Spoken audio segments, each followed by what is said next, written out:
Assalamualaikum, salam diri semua adik-adik panel. Pertama kali adik-adik panel perkenalkan diri. Saya sebagai pengacara Nur Faradiah binti Mami. Saya Nafasah binti Awang. Saya Suryani binti Muhammad Idris Fitri. Saya Muhammad Rais Muhammad Rusli. Saya Muhammad Ridwan bin Cik Ismail.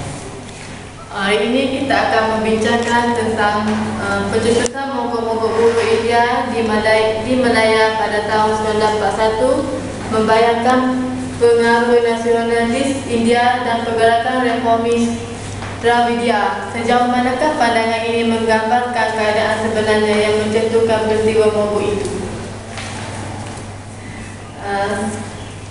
Pertama sekalinya kita akan membincangkanlah apa itu mogok India itu, yaitu migrasi dari India kebanyakannya adalah berasal dari India Selatan, yaitu dari Negapatam dan Madras. Disebabkan masalah kemiskinan dan kebuluran ramai, orang India berhijrah ke negara lain termasuk ke tanah Melayu, terutamanya dengan perkembangan pesat dalam perusahaan getah. Contohnya, seramai 55.132 orang buruh India ditempatkan di ladang-ladang getah seluruh negeri pada tahun 1909.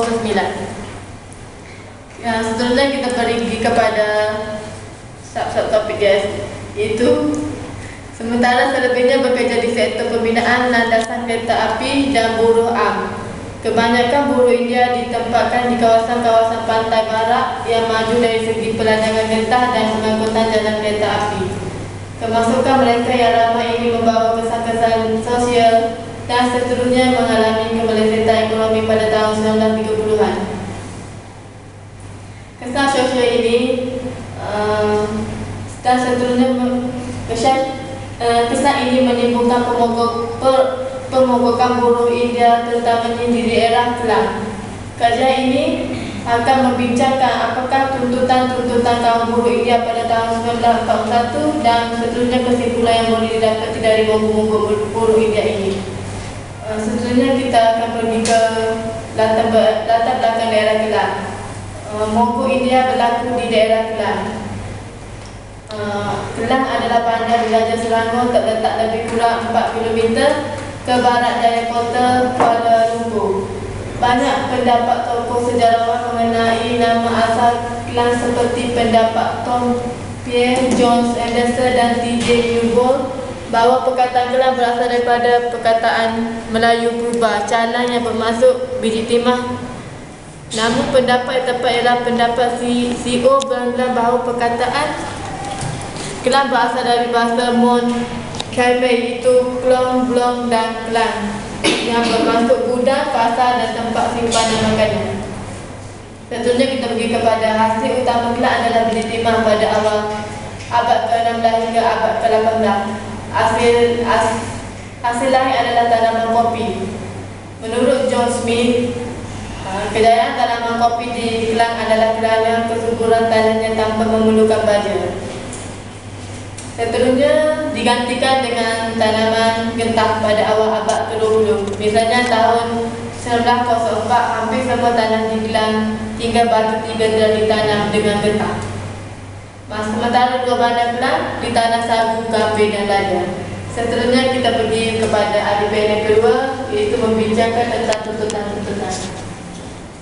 Antara tuntutan kaum buruh India pada masa itu ialah setelah lama bekerja sebagai buruh di ladang dan estet-estet, kaum buruh India mula merasai ketidakpuasan hati dengan suasana tempat kerja mereka, yang akhirnya kaum buruh India membuat beberapa tuntutan untuk memperbaiki taraf hidup mereka.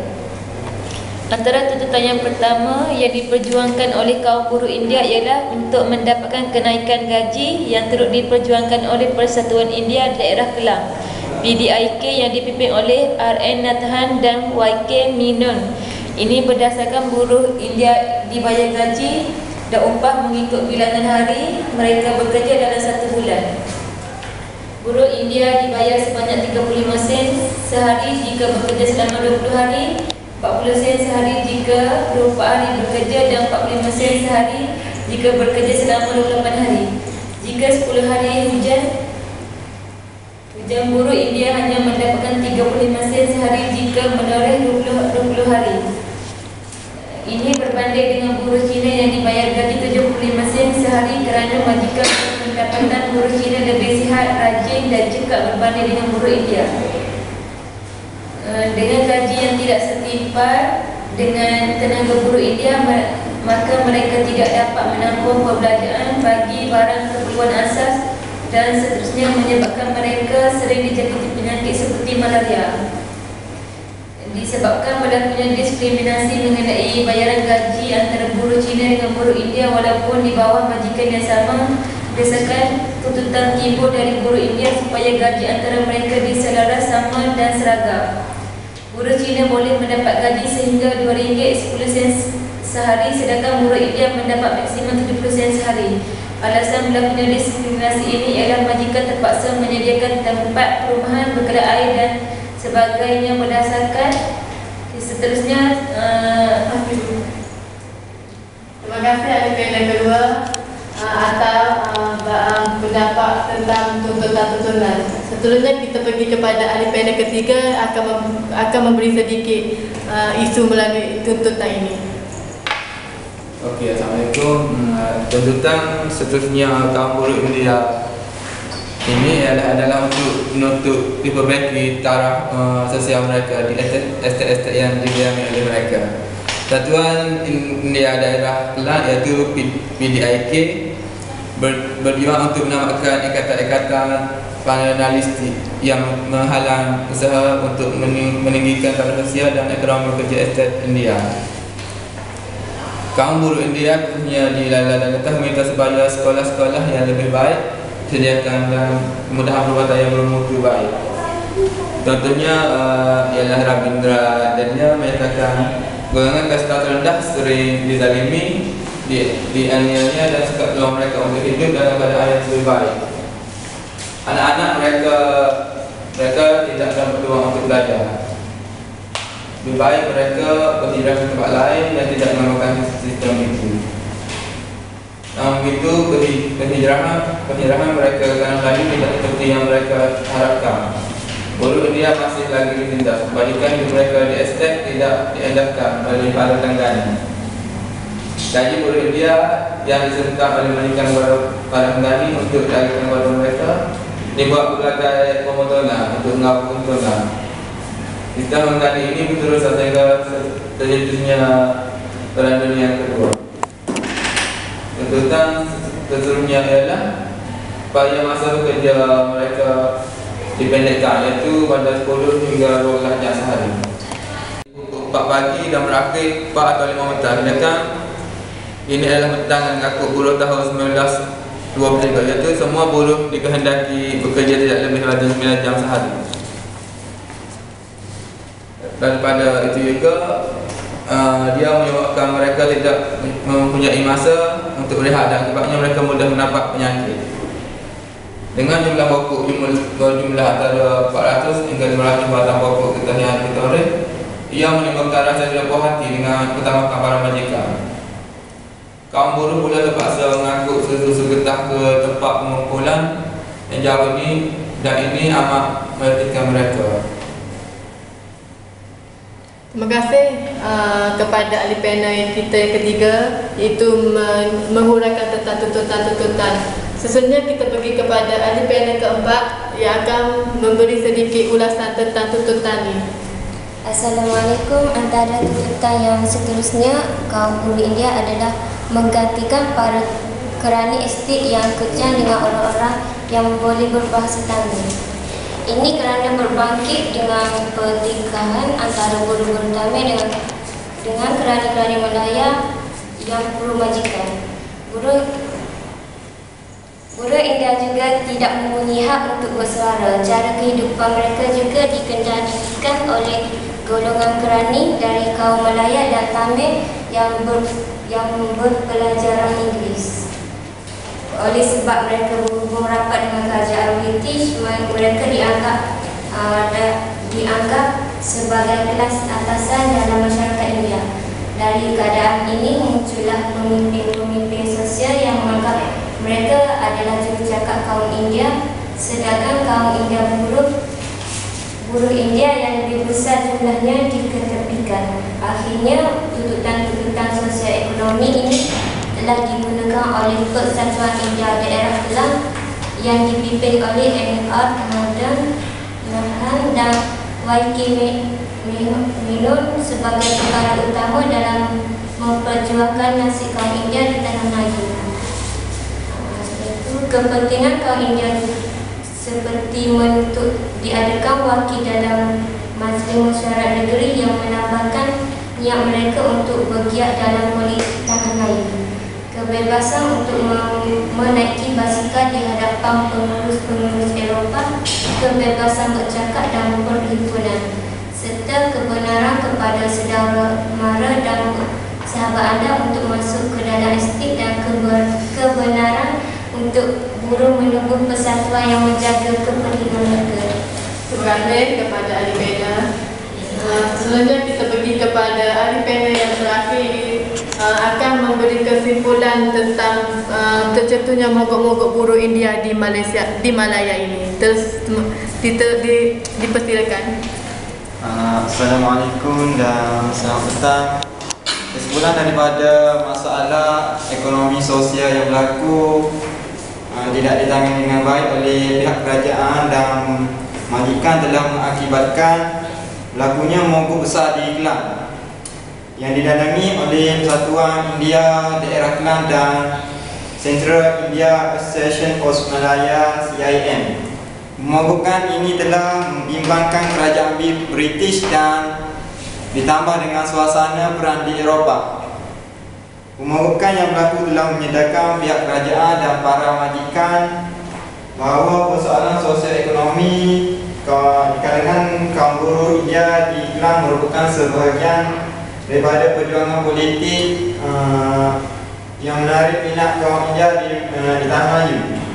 Walaupun telah ada undang-undang buruh pada tahun 1912 dan Akta Kesatuan Kerja 1940 yang diluluskan, namun undang-undang ini gagal untuk membendung pemogokan ini daripada terus merebak. Para majikan sendiri tidak mematuhi undang-undang buruh apabila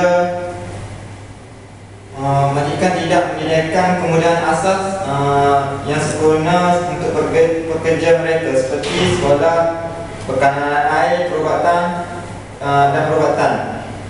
Sering berlaku pertelingkahan antara kerajaan dan para majikan yang mengenai tanggungjawab mereka.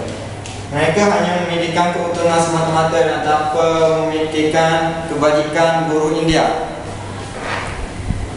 Sementara dari pihak kerajaan pula mengambil sikap berlengah-lengah untuk melaksanakan undang-undang mereka luluskan itu. Pemogokan Kelang juga telah merenggankan hubungan antara kerajaan British yang berada di tanah Melayu dan kerajaan India. Kerajaan India tidak dapat menerima 5 kematian buruh India dan ramai yang cedera parah akibat daripada pemogokan itu disebabkan oleh anggota keselamatan yang menuraikan pemogokan itu. Buruh-buruh untuk mata balik buruh-buruh India yang bersalah ke India dipandang berat oleh kerajaan India.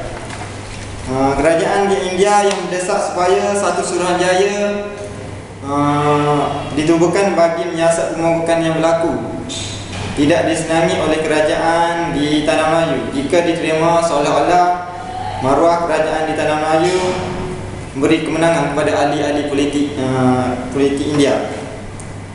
Walaupun pihak majikan melalui wakil mereka iaitu United Suruhanjaya Buruh bersetuju untuk menetapkan upah standard wage, iaitu satu kadar upah minima upahan, namun pelaksanaan banyak kelemahan. Antara UPAM tidak berkuasa memaksa majikan membayar secara standard wage, dan majikan sendiri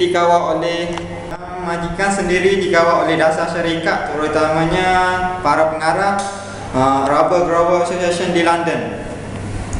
Apabila berlaku mogok, para majikan merasakan itu bukanlah tanggungjawab mereka untuk menyelesaikannya. tetapi adalah tanggungjawab kerajaan yang mempunyai kelengkapan seperti tentera untuk membasmi mogok-mogok itu. Apa yang para majikan buat ialah meminta buruh untuk bekerja semula. Sementara bagi pihak kerajaan pula merasakan bahawa mereka tidak sepatutnya campur tangan di dalam soal kenaikan gaji buruh kaum India. Kerajaan memegang polisi bahawa sama ada atas nama sendiri atau atas nama jabatan buruh tidak akan menetapkan gaji hendak dibayar di dalam mana-mana perusahaan. Ianya adalah soal yang sepatutnya didasarkan oleh majikan dan para pekerja. Ini menimbulkan keadaan tolak-menolak antara UPAM, kerajaan dan jabatan buruh mengenai soal gaji kaum buruh India. Masing-masing melepaskan tangan dan tidak mahu menanggung segala kesan yang berlaku seterusnya. Itu sahaja yang dapat saya simpulkan. Terima kasih. Okey, terima kasih kepada ahli-ahli panel yang dikasihi berdasarkan ulasan-ulasan yang diberikan. Dan saya di sini sebagai pengacara ingin mengucapkan jutaan terima kasih kerana sudi hadir di undangan ini. Jelaslah bahawa pemogokan yang berlaku adalah didorong oleh rasa tidak puas hati kaum buruh India mengenai kebajikan sosial ekonomi mereka dan hak-hak mereka sebagai buruh yang sepatutnya dilindungi.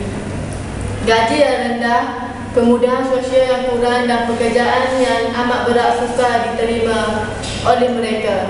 Tekanan-tekanan yang dihadapi daripada majikan seperti UPAM yang hanya tahu memeras keringat mereka dan sikap lepas tangan pihak kerajaan menyebabkan buruh India memerlukan pembela di kalangan mereka seperti mana yang dimainkan oleh pemimpin-pemimpin CIAM iaitu R.H. Nathan. Apabila pemimpin-pemimpin ditangkap menyebabkan kaum buruh India merasakan diri mereka hilang tempat bergantung dan akhirnya mencetuskan mogok, tunjuk perasaan dan seterusnya rusuhan. Walaupun akhirnya pemogokan ini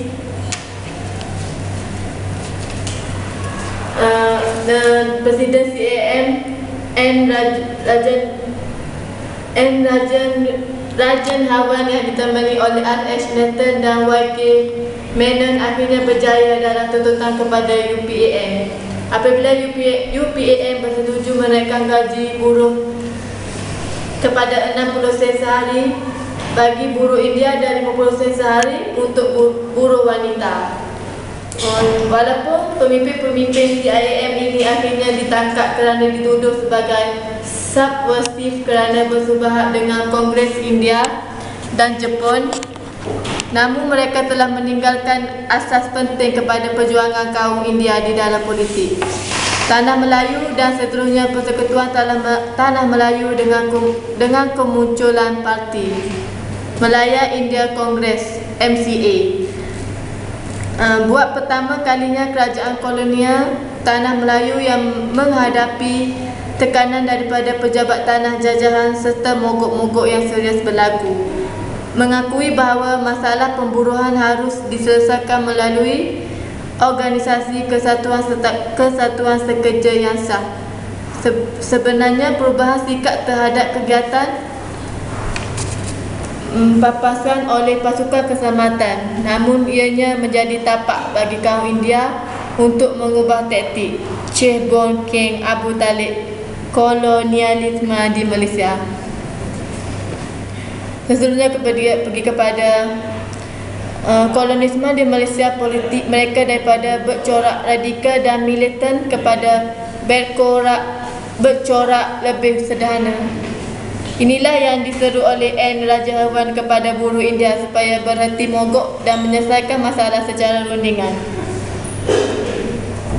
Demikianlah tuntutan-tuntutan kaum buruh India dan kesimpulan yang boleh didapati daripada mogok yang berlaku di daerah Kelang pada tahun 1941 ini. Sesungguhnya mogok-mogok yang berlaku telah menyedarkan pihak kerajaan dan para majikan untuk bersama-sama menjaga kebajikan para buruh, bukan sahaja terhadap buruh kaum India tetapi juga semua kaum yang menjadi buruh di Tanah Melayu ini. Kemunculan CIAM dan Klan District India Union selain PIDK telah menyedarkan kaum buruh India mengenai hak-hak mereka dan seterusnya kepentingan politik kaum India di tanah Melayu. Kemunculan pemimpin-pemimpin seperti R.S. Nathan dan Y.K. Menon memberi keyakinan kepada kaum buruh India bahawa mereka masih ada tempat untuk mengadu kesulitan yang mereka alami. Sekian sahaja program kita ini. Terima kasih.